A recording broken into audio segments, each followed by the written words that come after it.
Welcome to the Dental Code Advisor podcast, hosted by Practice Boosters coding experts Dr. Charles Blair and Dr. Greg Grobmyer. Interpretations of the CDT codes represent the opinions of our experts. For the latest CDT codes and official interpretations, contact the American Dental Association or visit ADA.org. You are responsible for your own use of the CDT codes. Tune in now for timely information regarding dental coding.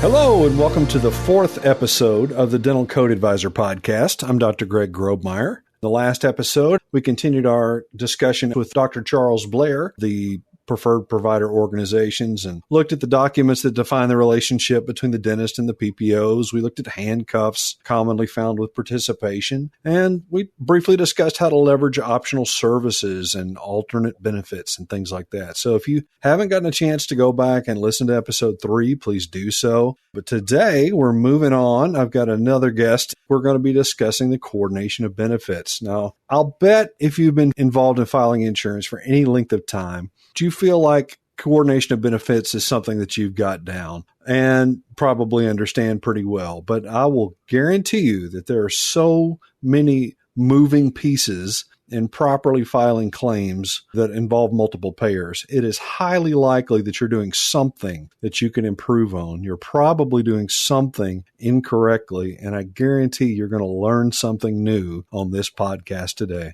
I've got the fabulous Miss Tiffany Wesley, who I've had the privilege of working with over the last 6 months or so. Tiffany wears a whole lot of hats. Over about a decade, she's worked in dental practice management. She's worked in leadership coaching and consulting. She's been a success consultant and launch specialist at eAssist Dental Solutions. She now serves as an administration advisor at Practice Booster, so she works along with me. She works as a project manager, editor, and contributor at eAssist Publishing. She helps on our coding books, she helps on our newsletter, and she helps on so many things. It's been a pleasure to work with Tiffany. We've got her here today to talk a little bit more in depth. I kind of focus in on coding aspects of things. Tiffany is our resident expert on insurance administration. And Tiffany, how are you today? Hey, Greg. Thank you so much. I'm doing well. I'm doing great. Excited to be here. Well, I just want to kind of start off. I know this is kind of basic, but for those who are at the basic level, just what is coordination of benefits? Where did it come from? What does it mean?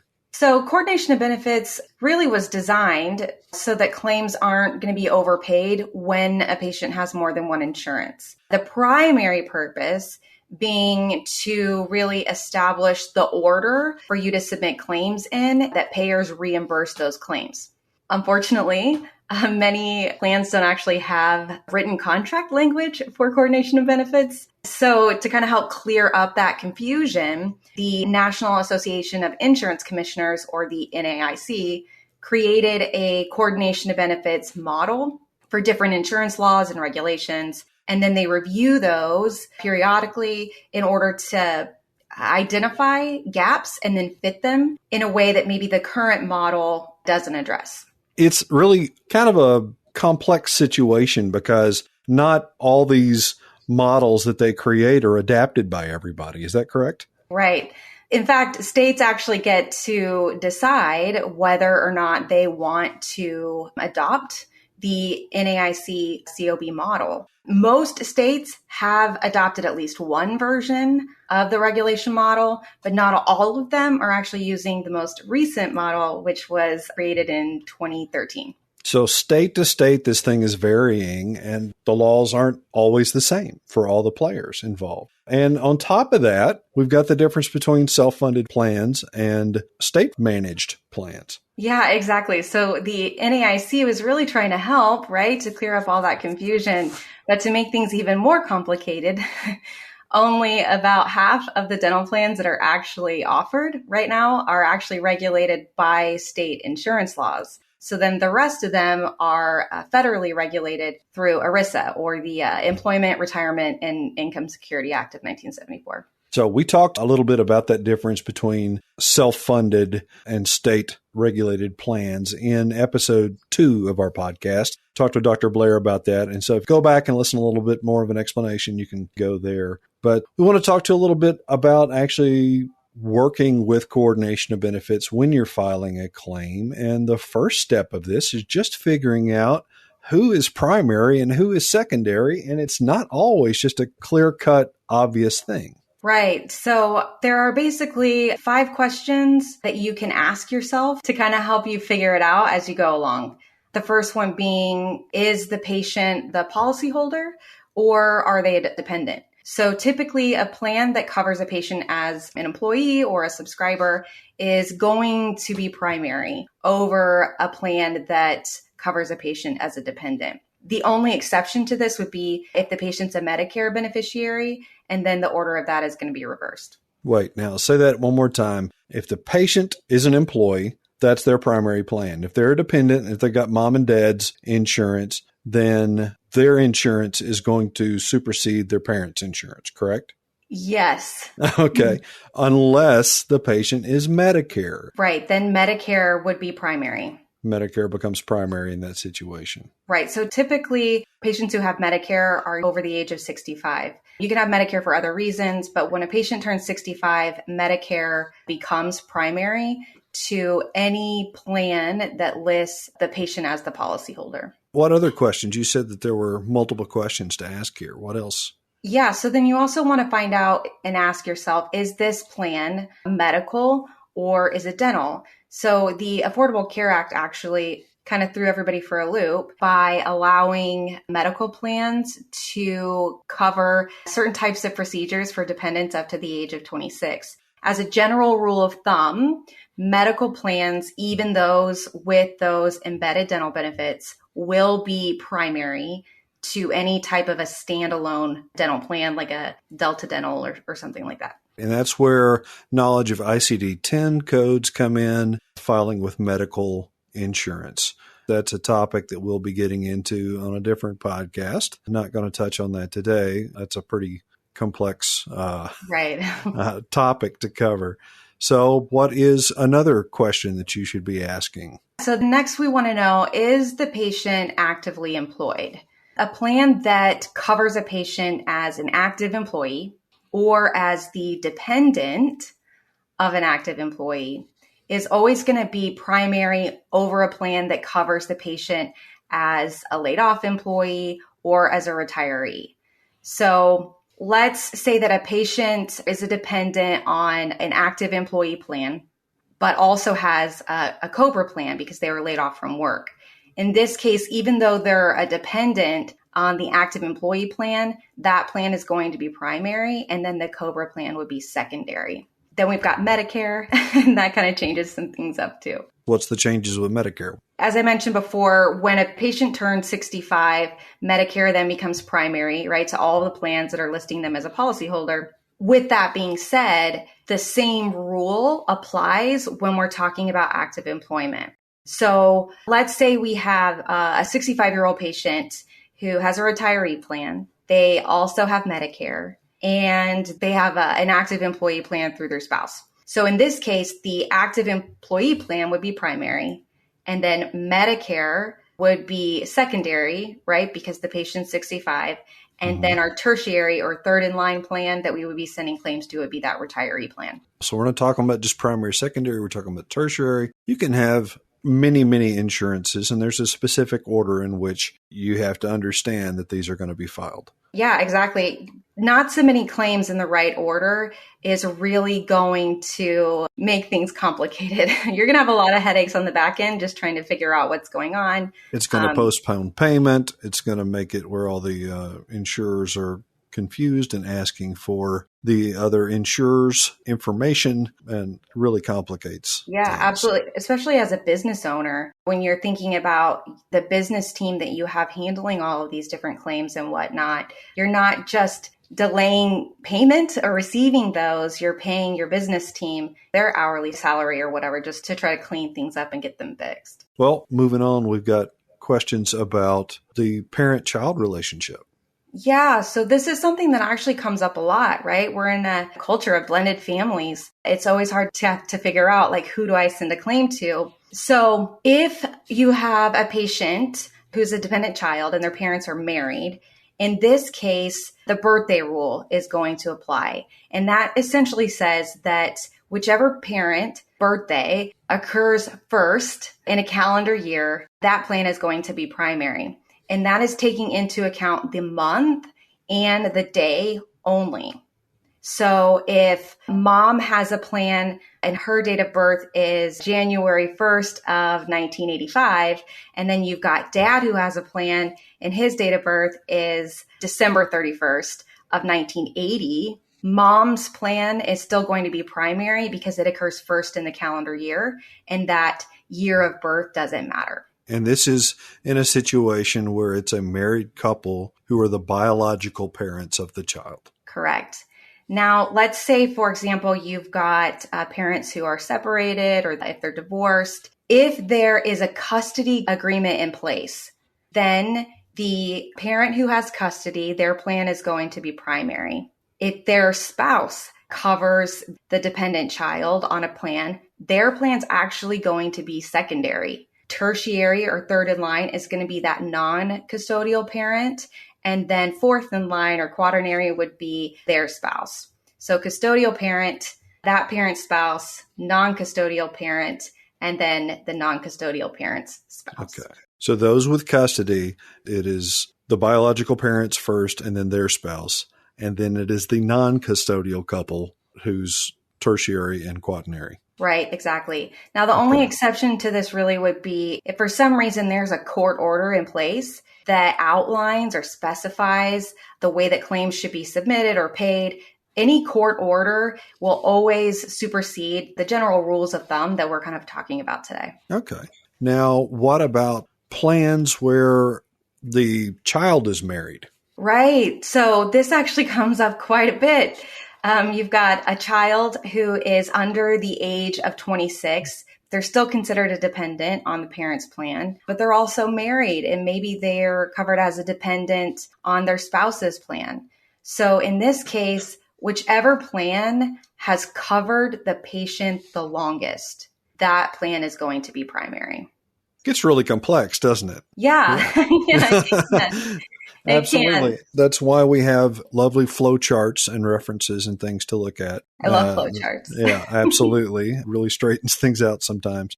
Just to throw things for a loop, you've got a supplemental plan, like an AFLAC plan. I like to call it the thing about AFLAC. So AFLAC supplemental plans do not actually coordinate benefits. They pay a flat fee for certain covered services. One thing I want to make sure to mention is I don't want listeners to be confused between an AFLAC supplemental plan and an AFLAC PPO plan because they offer those now. So always make sure. That's new. That's new as of this year. The PPO plans are just coming out. So yeah, you can't just say AFLAC anymore. You have to specify. Yeah, exactly. A lot of people just aren't even aware that AFLAC has those PPO plans yet, and then they just assume that it's a supplemental plan. That's why, things like insurance verification are always important. Mm-hmm. So these supplemental plans pay a flat fee for their covered services. However, one thing to note, especially during that insurance verification process, right, is to ask how plans coordinate. So there are some payers like Medicaid, for example, that actually consider this supplemental plan to be primary. Mm-hmm. And they're going to deduct whatever AFLAC is paid from the amount that they would have paid had they been primary. Medicaid is kind of unique in that. That's not something you're going to see with other plans, but right. Medicaid, certainly that's a question you need to ask. So what is the number one missed billing step that a lot of people forget and it puts everything behind? I know. I feel like I just gave this away. It's insurance verification. People skip this step all the time. It's crazy. It's dumbfounding that people skip this step. But, it makes sense. It can be very time consuming, especially if you're a smaller practice and you don't have a dedicated insurance verification guru. It takes up a lot of time. If you've got one person running your front office, they're checking patients in, they're checking patients out. They're probably working up treatment plan estimates. They're answering the phone. they don't always have the time to sit there on hold with an insurance company trying to verify benefits. And then the worst part is when you're sitting on hold for 30 minutes, and as soon as it hits 30 minutes, it like automatically hangs up on you. And then you have to call back and do it all over again. So, if you don't have the right team in place, or enough team members, I guess I should say, in place to really handle insurance verification, then I can understand why it would be missed, in which cases I always highly, highly, highly recommend that people really research their options for outsourcing. This will change your life, completing insurance verification. Its value is oftentimes very underestimated. You can get so much information that really helps in submitting clean, accurate claims to insurance and really kind of avoiding those denials and rejections. Absolutely. Absolutely. It is amazingly important in understanding the individual plans because everybody's just different. You can't assume even from husband to wife that things are going to be the same. Right. Exactly. And so it's an essential part of the entire process. We're getting a little tight on time. I did want to kind of talk about some myths with coordination of benefits. We're going to end up doing a part 2 of this. We've barely broken the surface on this topic, but a couple of myths. You hear a lot that if a patient has more than one insurance, then they just automatically don't have to pay a copay. Right. And that's wrong. Wrong. I feel like I need a buzzer. Unless for some reason, one of the plans is Medicaid, in which case you would not worry about collecting that copay. But each plan requires a patient to participate in the cost of care. We could get into copay forgiveness and the ins and outs with that, and I'm not going to go down that path. That's like a whole nother podcast episode. So just know the takeaway is if a patient has more than one insurance, they still have to pay their copay unless it's Medicaid. Okay. If a patient has more than one insurance, does that mean they automatically have more coverage? And obviously, they'll be paying less out of pocket. No, not always. It could be or it could not. So we've got different ways that plans actually coordinate benefits. You've got your standard or traditional type of coordination of benefits, which essentially says that the patient can receive up to 100% coverage from a combination of both insurances. So let's say, for example, that both plans pay 80% for a $200 filling, which would be $160.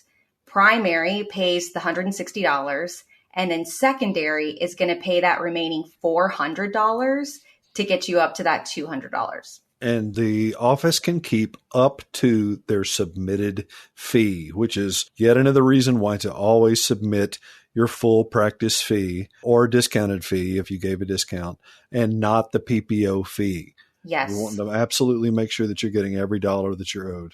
Exactly. 100%. So outside of traditional, standard, normal coordination of benefits, there are some other ways that certain insurances approach this. Some plans say they're not going to coordinate benefits at all. We call this non-duplication of benefits. So in this case, if primary pays the same or more than secondary would have paid had it been primary, then secondary isn't going to be responsible for any kind of a payment. So the reimbursement is actually limited to the greater amount allowed by both plans. Having that secondary insurance in this particular case for that particular procedure really had no benefit at all. Again, that goes back to the point, just having two insurances doesn't mean that you're getting more benefits. Right. Say we were looking at that same example, right? And primary pays 50% for $200 filling, and then secondary pays 80%. Primary pays that $100, and then secondary is actually going to pay the $60 to make up that difference and bring you up to the $160 had secondary been primary. Gotcha. It's incredibly complex. And that's not the only ways that insurance plans coordinate. There's also maintenance of benefits. Right. This can be a little tricky for some people to wrap their minds around. So we'll break it down just a little bit. In this case, the secondary plan is going to reduce the charges by the amount already paid by primary. And then it's going to calculate their payment based on what's left. So let's go back to that example of the both plans paying 80%. Primary, in this case, is going to pay that $160. Which is 80% of the $200 filling. Yeah, exactly. And then secondary instead of paying that $40 difference like they would have had it been like a traditional coordination of benefits, they're going to pay 80% of the $40 that's remaining, or $32. So they are maintaining that percentage on over into their part. Exactly. And that's where the term comes from. Well, I want us to kind of wrap things up for today. So we're absolutely doing a part 2 to this on coordination of benefits. There's a lot of other things to talk about. Plan types. We're going to talk about some general rules of thumb for calculating patient responsibility and write-offs, how to do it, non-covered services, and how to know if you have a true overpayment and have to actually refund money back to the plan. Those are all things that we're going to touch on next time around. Tiffany, thank you so much for joining us today. It's been very enlightening, and I look forward to our next engagement. Oh, thank you so much, Greg. Next time I won't talk so much. This podcast is brought to you by Practice Booster, an eAssist publishing company. To learn more, visit dentalcodeadvisor.com.